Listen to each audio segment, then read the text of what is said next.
Today's video is coming live from the shop, so there's going to be some background noise that you're going to hear. We're going to try and work through that as this slow squeaky door goes. But today, again, we're going to compare a WRX with Subaru's BRZ.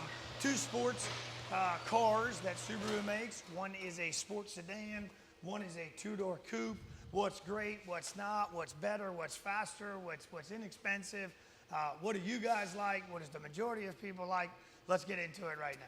First of all, noticeable differences, obviously. 4 doors, 2 doors. Small, bigger. More horsepower, obviously, in the WRX. All-wheel drive WRX, non-all-wheel drive in the BRZ. It is one of the, I think it's the only Subaru, comment again, that does not come in an all-wheel drive version. There's a lot of chatter, a lot of debate. Is it really a Subaru? Is it a Toyota? Scion made one for many years in comparison. Value, price-wise, MSRP to MSRP, a loaded, as we can say, limited BRZ is right around 33,000. I think this is what this stickered for, right under 34,000. This is a WRX premium, and it stickers at 34,000 as well. Going back 4 to 5, 6 years ago, a BRZ that Subaru built was sitting on the grounds of all of Subaru dealers. They weren't an easy sale.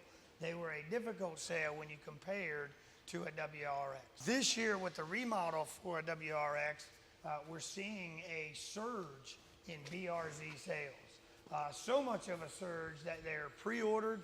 They're sold before they came in. The allocation to be able to get one is limited. Building them is also limited. Choices of colors, all of those things have brought it to now for $35,000, right under $35,000 for a limited. It is now being considered, in my world, in this world, maybe not your world, one of the great sports car purchases. So let's get into the design of why you would choose a WRX versus why you would choose a BRZ.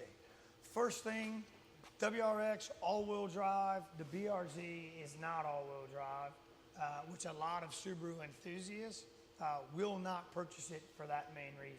What you can do, and we've got a lot of guys that do road racing on tracks, not illegally at night, but the BRZ performs top-notch in those road courses. Low to the ground, the handling of it, sometimes is a little bit better, depending on the driver, I would say, than the WRX, right? But when you look at the hoods, let's start with that design and what we see. Obviously, a little bit beefier front end on a WRX. That sleek sports car design, kind of remnants of other sports cars in its class. Great wraparound lights. I know we've done an in-depth review of the BRZ. There hasn't been much changes. This is a 2023 limited. And I think that most people, when they look for sports cars, would say that this gives them that sports car look. This, however, gives you that sports sedan. To me, this looks beefier, meaner, faster, just from the design, scoop in the hood. It just screams that it'll go faster than the BRZ. Handling, room, size, let's talk about that. This is a 4-seater. And I say 4-seater because there's 4 seats, right? 2 of them are not usable for anything. You would never be able to get back there. You might place things on the seats, but really a 2-seater sports car. WRX, 4 full doors, 4 full seats, comfortable for 4 people. Not a question of which one for size you would actually choose.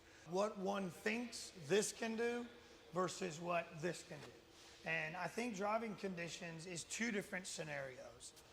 Again, we've talked about road courses, cone courses, short track, what the BRZ can do, how it performs versus how the WRX performs. And we've got a lot of guys around here that have tested both, that own one or the other, and have lost or won depending on the situation. One thing that I'm going to request that both of these come with is this key.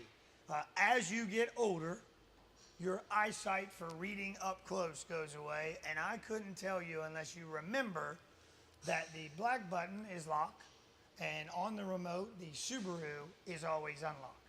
But at night, when you're fumbling around, you're trying to unlock or lock, it's very confusing. Could we just make that a little bit better, Subaru, so we can see that? Easy room to get in. It's not as wide as other sedans that Subaru makes with trunks, the Legacy Impreza, but there is enough space to put what you need in the trunk. I believe the seats are also a 60-40 split, so there is room to pass stuff through in the trunk. Now, we walk over to the BRZ, and you're gonna be able to fit a couple pillows and not even a cooler, I don't think, for the beach for clearance. The seats do fold down, so pass-through wise, you can fit something if nobody's sitting in the back. But then we'll talk about the interior room, about where those seats are, and there's not that much room. If you can see how the actual trunk has to open to get out of the way for this tiny little cutout space to put something in, you can see the floor mats are actually in there and they barely fit lengthwise. This is a little bit thicker spoiler, a little bit, again, slanted windshield, sleek design, body colored XM radio shark fin. I just think that, as I've said in other videos, the body coloring, not a lot of cladding on this vehicle except on the rear bumper and a little bit on the front fascia. Whereas the WRX this year has added that cladding, non-body colored, on most of their models. So deck lid has a tiny lip spoiler versus what the big spoiler is on the BRZ, and again, painted shark fin as well. Rear bumper on the WRX is not my favorite. I think it looks out of place not being body colored, as I've talked about before. Sports car, which one comes to your mind? When I say that word, forget about the speed, forget about the interior room. Which one looks like a sports car? And it'll be hard to find a sports car for less money than what the BRZ MSRP is. So real quickly, we'll just look in the interior space. Two-tone suede and leather on the outside of the bolsters. Non-power seat on the passenger side and driver's side. True sports car, right? None of the fluff and glamour. Beautiful screen, beautiful gauges. They did a really good job with how they designed the interior. A lot of people do switch out the ball that's on the stick shift for other things that BRZ has. I think the stitching on the seats is beautiful. The red striping says sports car, and just the feel of how low you are to the ground gives you that feel. If you'll notice that this seat is all the way pushed forward, and you'll see that the room into the back is just non-existent. I think it's great that it has that back seat. Most sports cars that have rear seats aren't usable or functional. The seat does slide back, but you can see there's not much room for it to go back. So it is a tight fit if you have to get into the back in this particular vehicle. The WRX, plenty of room. This is a premium model, does come with fabric seats, does have a little bit built up bolster for comfort. Same thing, if you notice the gear shift, stick shift, it is similar to what's in the BRZ. A little bit more plastic in the console, a little bit less flare in the WRX. The flare for the WRX is the power that's underneath the hood. The flare for the BRZ is in the design and the interior design as well. Again, plenty of leg room, headroom in the back. But not as much fun to be in the back of this car just because of the ride, the road feel. So when you're not driving, it's just a little bit different.